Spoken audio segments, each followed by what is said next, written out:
So on Thursdays, we like to discuss family, love, relationships, and the likes. And today we're talking specifically about reports that we got that Nigeria's wealthiest woman, Olorunso Alakija, and husband parted ways after 30 years of marriage. The mother of 4 and the businesswoman and the businessman allegedly no longer live together in their matrimonial home in Ikoyi. The couple were alleged to have been having frequent squabbles, which allegedly necessitated the wealthy woman to demand utmost privacy in her home, and her husband was forced to seek accommodation elsewhere. Now, when things like this happen, we remind ourselves that, okay, many homes are together, and what can make a 30-year-old marriage dissolve is the kind of conversation I want to have this morning.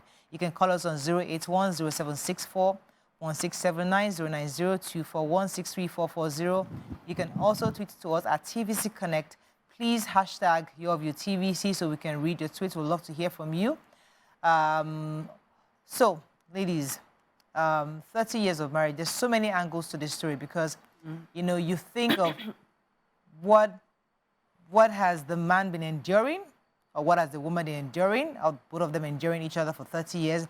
Why was it necessary to stay that long to retain whatever it is society expected of them? And also, do you think it is necessary for adults to part ways after 30 years? Because what else is there? I mean, what do you plan to do after 30 years, really, than just go visit the grandkids like YK is doing, if I visit the grandkids? There's really nothing else to do. So many would just choose to stay. You can live in the same house but not be together. But what are your thoughts? Like, what do you think could happen? We don't have the details of this marriage, so let's not even assume. But we're just taking the hypothetically speaking, what would happen that a 30-year-old marriage would dissolve? What do you think? Life happens to everybody. I read one of the comments. One of the comments said that the woman tried, she really suffered. They're my neighbors. Wow. So people start asking that person, what happened? Give us the gist now. What's the gist?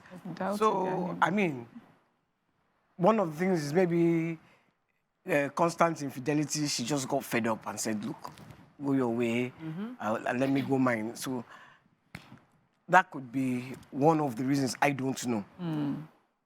Yeah, but like, okay, should I go ahead? Yeah. Yeah. But so I was saying that life happens, and life can happen to anybody at any time. It's not about how long you have been in the relationship. And I also believe that the marriage ends before it finally ends. Before both parties get to a point where they say, okay, we can no longer take this. The marriage has ended a few years back. You know, at that process where you're constantly working on it, you're having the conversations, you're having the arguments, you are saying, see, oh, if this does not change, oh, something would happen and all of that. Most of the marriages that we have seen, or let me not say most, a few of the marriages that we have seen are just two people still living together to save face, but they have, you know, emotionally gone their separate ways. They have, you know, financially gone their separate ways. They are just together so that, let's just see how we can patch this for as long as we can, till it gets to the point where, okay, I'm not ready to patch again, or auntie, come and be going, or brother, come and be going. But the marriage sometimes gets to a point of no return, where you are there because of what society will say, but you know in your head you have checked out. You have just checked out. The things are no longer happening the way you envisage them. And I want to believe that people get into marriage hoping that it will be together forever for eternity. I always say that, together forever for eternity. But it may not be together forever and for eternity. There's also room for that. And so we keep holding on to, I have made a promise that this is how it's going to be for the rest of my life. And then a lot of things go, a lot of water under the bridge. You are struggling. You are just hanging on till the point where it gets to, well, I don't even care if I said forever together, everybody will be all right, and then you finally go away. So it can happen to anybody. And I know I saw a lot of people jubilating that, so if 30 years, it cannot work out, what I mean, I've tried now 5 years, I've tried now 10 years, I've tried 2 years, that means there's no hope. A lot of people lost hope in that system of marriage. And I don't want you to lose hope, because your story can be different. And even if it's not different, it's okay, it's life, we move. But when you say, Mariam, when you say society, what society will say, this is the richest woman in Africa. You're thinking, society? Why is she being held down by society? Yeah. Well, it seems she isn't. Yeah, I don't know why this thought occurred to me today. I was like, you know, we talk about divorce so much in the world today, but if you look at it, there are more people staying married than being divorced. There are more of people staying in marriages, however these marriages are, than people actually leaving marriages. So somehow it seems to be working for a lot of people. But I think what makes this particular story interesting is because we're talking of a wealthy person. And usually one of the things that people would mention as the reason why marriages don't work is money, the lack of it, you know.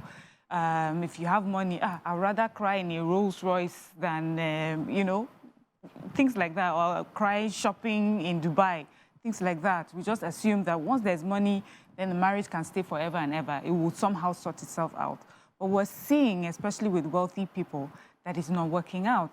And this is a woman also who has been held as an example of how an empowered woman can keep a home, you know, because there's the narrative where men say, oh, women who have money or who are empowered, they can never be submissive. You know, they can never keep a home. But there's this one woman who has proven that it is possible. And now we also see her, you know, her marriage go the way of it's not working. And the way it goes, it says that he was asked to leave the house, meaning she also had the upper hand. You know, because usually it's the woman that will be finding her way out. So she has the upper hand. So this is now interesting conversation saying, does money really help?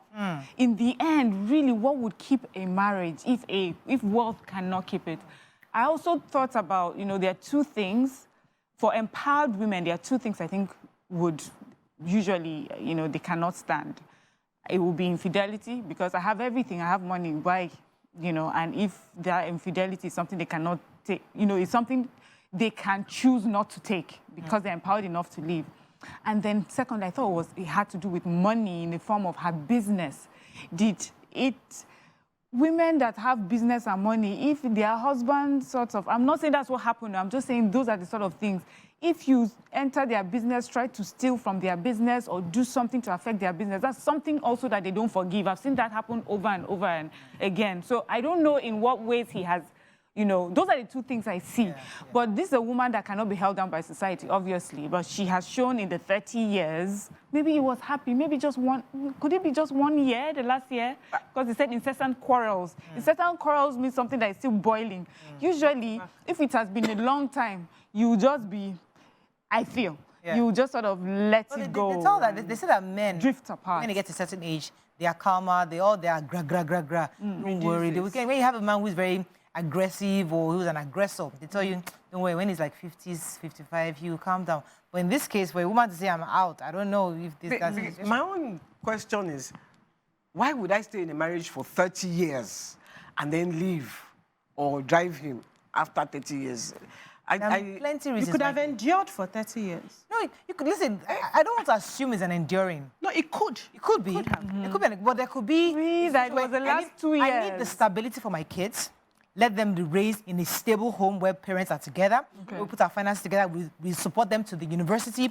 They now have their own lives. They've met their own significant others. They've started a family. Now, I'm ready to breathe easy because the 60 is the new 50. 40 is the new... I mean, so 50-year-olds are looking like 20, 30s now. So she's like, listen, I am 60 plus. I want to start living. I've done my kids. They've married. I have grandkids. Now it's time to go. Maybe she's now time to... Yeah, but what's the incessant quarrels? What led to you deciding that I want to just stay for my children? There's a form of enduring. Because if you are in a marriage where everything is okay the way you want it, you will not be thinking, I want to stay for my children. You are staying because I am involved and I'm in love and with this man. I'm staying in a marriage. We're building a home together. That's the mindset. But if it comes to that mindset of, let me just wait for these children to grow to a certain, so that I know that at least I've given them that mother and father togetherness, then I can move on to my life. You have been enduring. So it still boils down to what has she been enduring for the past how many years? Now, I don't know when the endurance started. It may have been from the beginning of the marriage. It may have been in the middle of the marriage. It may be at the tail end. This is why I said we shouldn't always assume it's enduring.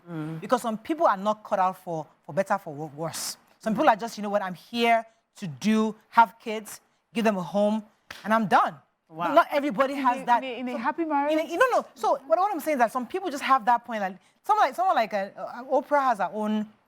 She didn't marry. She didn't marry. She has her own peculiarity. Yeah. She can say, I can choose not to have children. She chose, I don't want to have kids. Somebody can say, I can choose not to be here forever.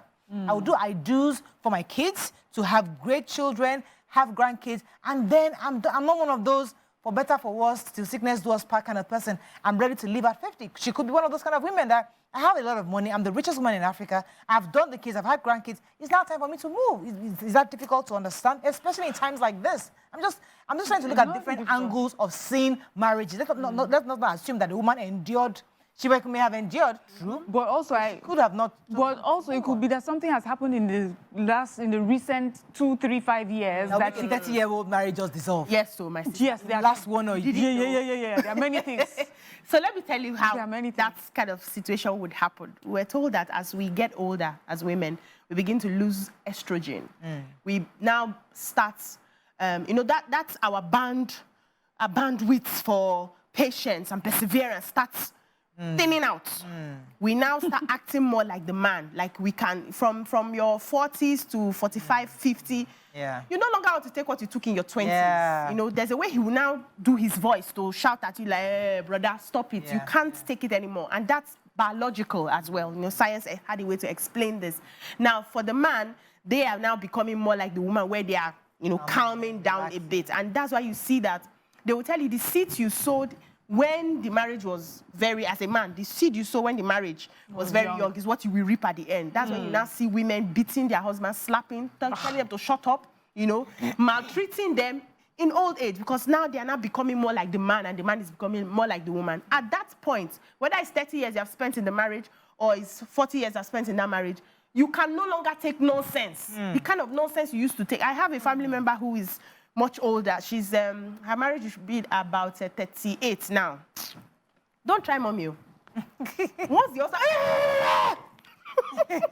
because she has nothing to lose. All her kids are settled, they are grown, everybody's okay. She cannot even manage. So, we can't even manage you right now. Let me pause you there. Okay. You see, the reason why I want us to really dissect this conversation, we're in 2024. Things are different. The way our mothers endured till the end. Many women are choosing not to endure till the end.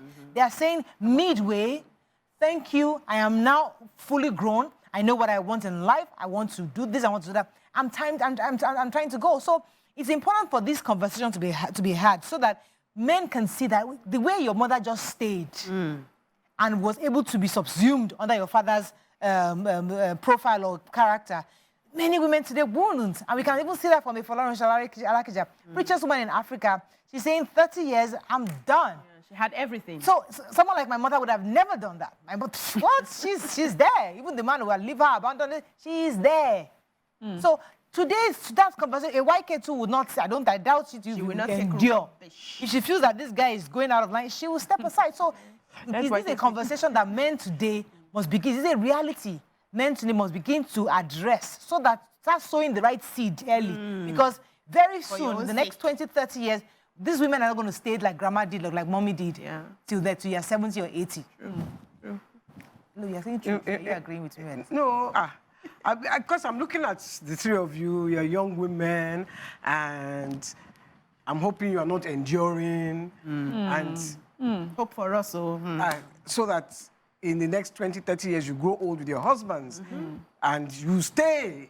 Because I think it's so heartbreaking for you to have stayed with a man for 30 years and then you just, everything. So what could have happened? For me, it's a really heartbreaking story for me because I'm even hearing some more information I can't share.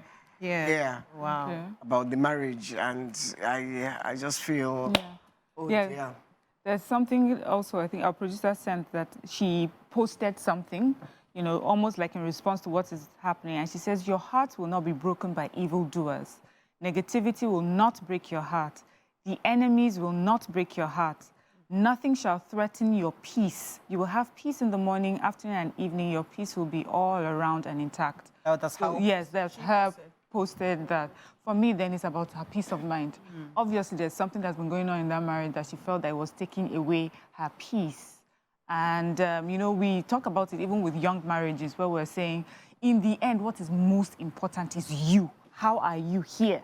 And here, does it make you happy? Does it give you peace of mind? Or are you in a toxic relationship? And I feel that, you know, if we're to assume that this is something she has endured through marriage, that means this is a woman that may have stayed back for all the reasons that you have stated, and also for society.